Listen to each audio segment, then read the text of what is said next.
Seja um policial, um paramédico, um agente do FBI ou outra figura do mundo do salvamento de vidas, lidar com criminosos pode levar a algumas experiências estranhas, perturbadoras e assustadoras.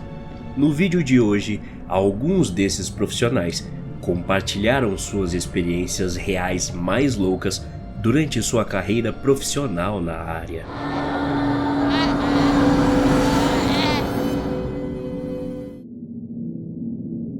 O chamado era de um casal mais velho, informando que havia um homem de pé em seu quintal. Era tarde da noite, então obviamente os idosos estavam assustados. Vários policiais, incluindo eu e um amigo, nos dividimos em dois grupos, indo de cada lado da casa.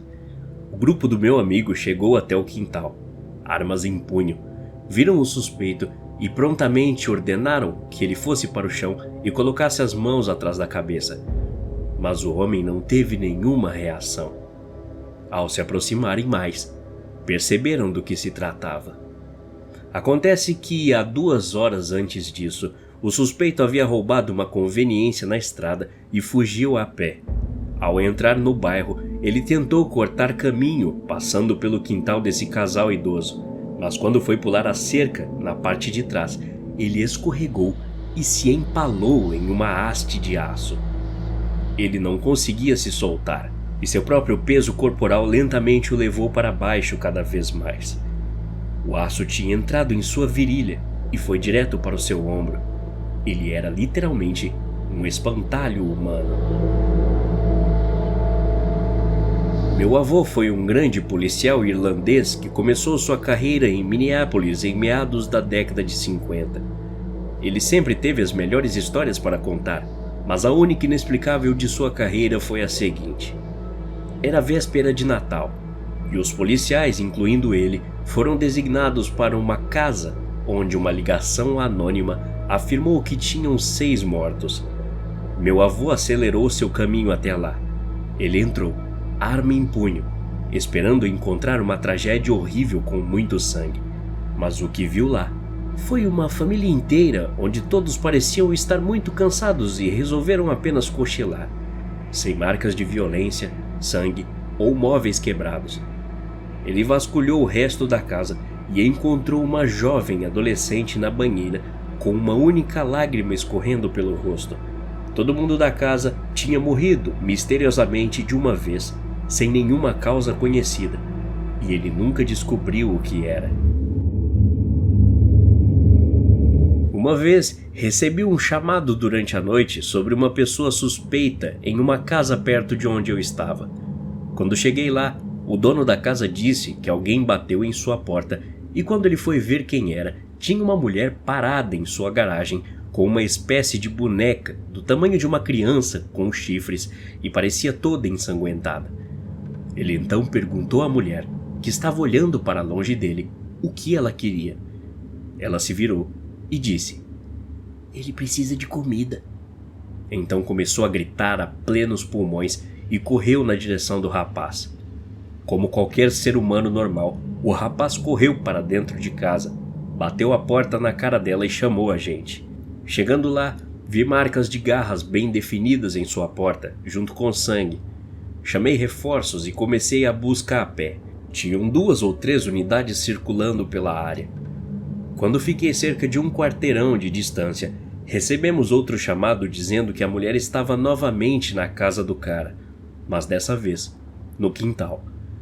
Corri de volta o mais rápido que pude, peguei minha lanterna e olhei em volta. Vi a garota encolhida num canto, ao lado de uma boneca de aparência assustadora. Perguntei se ela estava bem, sem resposta.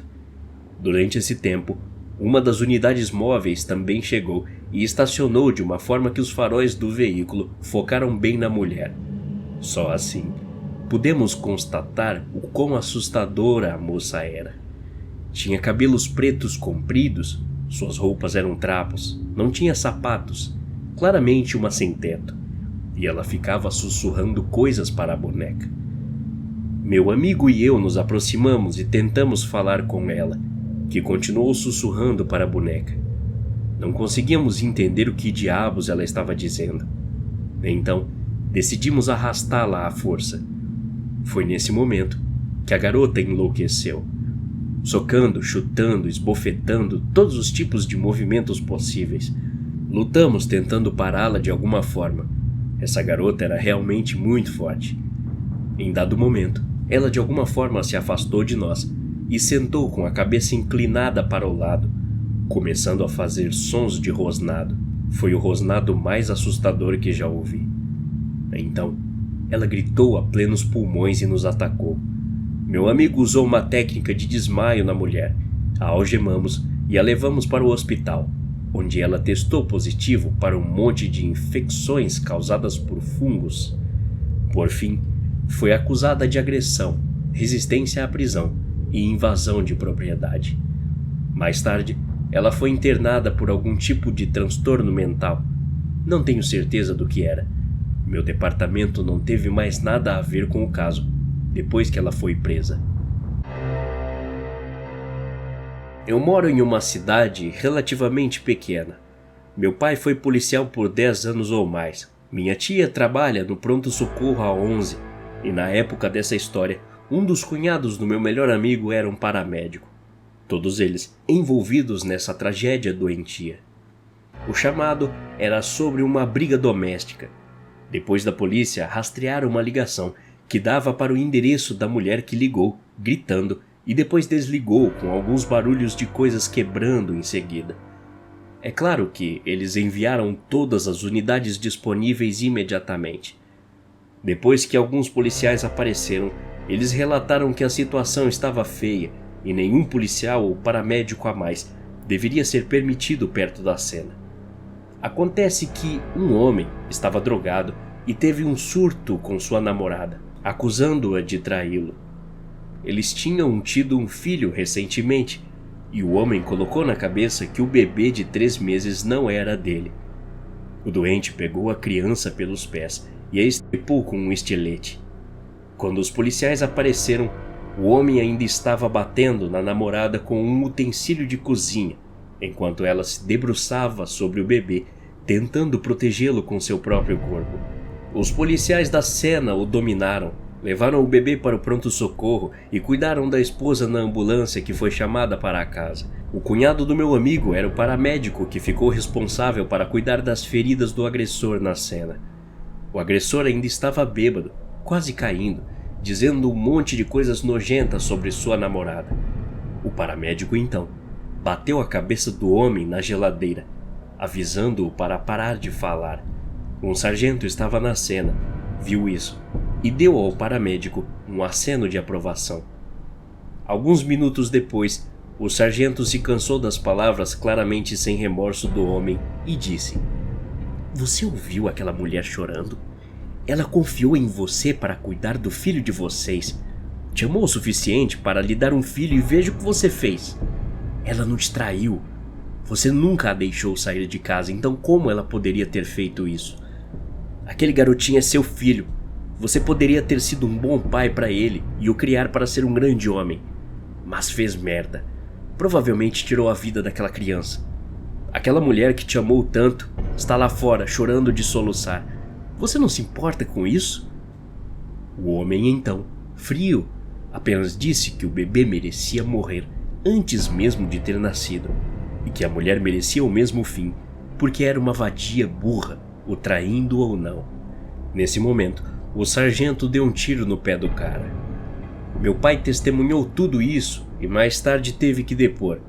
Minha tia disse no pronto-socorro que o bebê estava deitado lá e seus intestinos literalmente jogados ao seu lado na maca, fora do seu corpo. Cada pessoa que trabalhou cuidando daquele bebê teve que fazer terapia depois do acontecido. A mãe teve uma hemorragia interna muito forte, mas minha tia disse que a coisa mais perturbadora foi ouvi-la chorar pelo bebê. Ela disse que em todos os seus anos de pronto-socorro nunca tinha ouvido alguém chorar daquela forma. A mãe sobreviveu, e o bebê por algum milagre também, apesar de ter que viver com sérios danos cerebrais por não ter recebido oxigênio suficiente no cérebro por causa de um pulmão perfurado. O homem ficou na prisão. Ele foi acusado de uso de drogas, porte de armas, agressão doméstica, tentativa de assassinato e algumas outras coisas que não tenho certeza. Ele não tem possibilidade de liberdade condicional e pegou uma longa sentença, mas não tenho certeza de quanto tempo a sentença acabou sendo. O sargento e o paramédico foram exonerados. Meu pai teve que testemunhar contra seus colegas. Investigando o assassinato de uma garota de 19 anos, percebi que as impressões digitais mostravam que a faca com a qual ela foi morta eram dela mesma, e os resíduos também. Basicamente, tive que dizer aos pais da menina que ela havia atentado contra sua própria vida, colocando uma faca em uma porta parcialmente fechada e correndo de costas para fazer parecer um assassinato. Ela teria feito isso para poder ser enterrada em um cemitério católico e não desse decepção para os pais. A igreja, ao saber disso, desenterrou o corpo da pobre menina e os pais ficaram com o corpo de sua filha em casa por 2 dias antes de poderem enterrá-la novamente em outro cemitério. Até a próxima. Obrigado.